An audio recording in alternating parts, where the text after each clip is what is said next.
He was about 20 years old. Pound for pound, he was about the toughest boxer around. So Kid Leo made his first name here as a boxer. Got off the Great Northern train here in 1920. We have so much in the Great Falls area, partly because of the Air Force Base, but also because of the historical frontier wars military.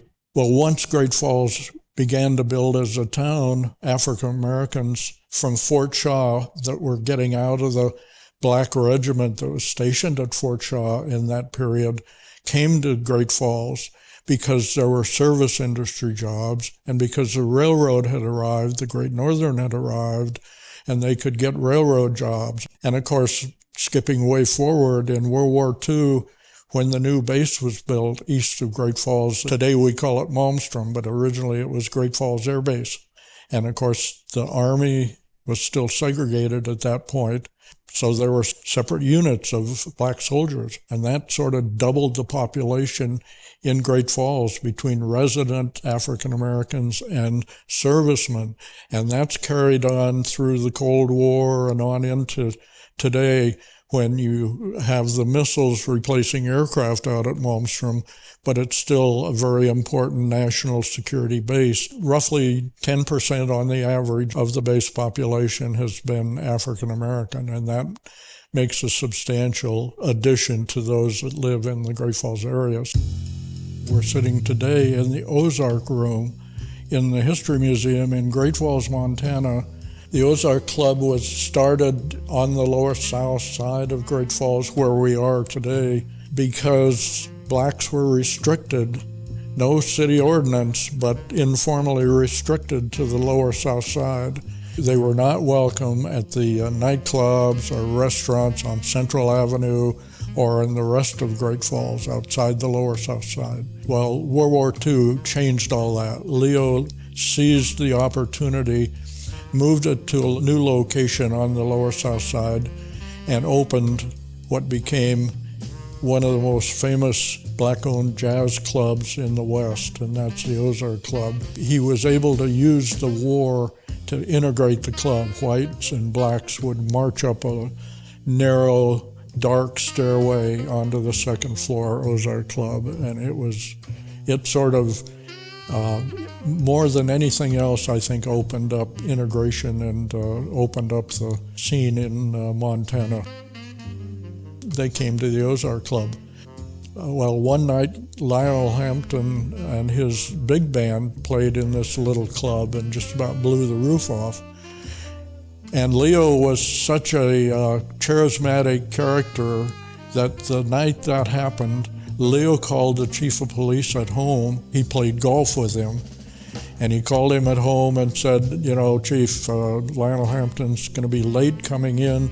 Can I allow him to play through the night? And the chief of police said, as long as you lock the door at 2 a.m., the closing hour for the pubs, you can do whatever you want in the club over the night. And as I read the old newspapers and what few accounts there were, it was very clear that there were great stories there, whether there were large percentages or not.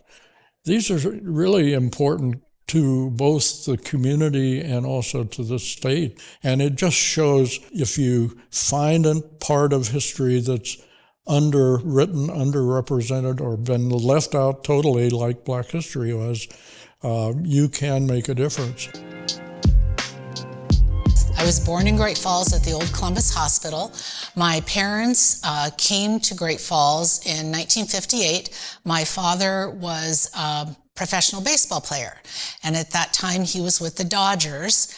And so my parents traveled to Great Falls, and then I was born a year later. It was the height, of the civil rights movement, and in places that they were living at, small towns in Alabama that are south of Birmingham, they were looking for a place to be able to just have the freedom to live a life and raise kids in a positive environment. Our family grew up spending a lot of time on riverbanks and camping, and so it was just the environment that they loved, and they fell in love with the people here too. The people here were very welcoming to them, and just had very open arms, and they thought this is a good place to raise a family. I just had a really rich childhood. We lived in an area that had other African Americans in it. We were very active in our church, which was Union Bethel African Methodist Episcopal Church.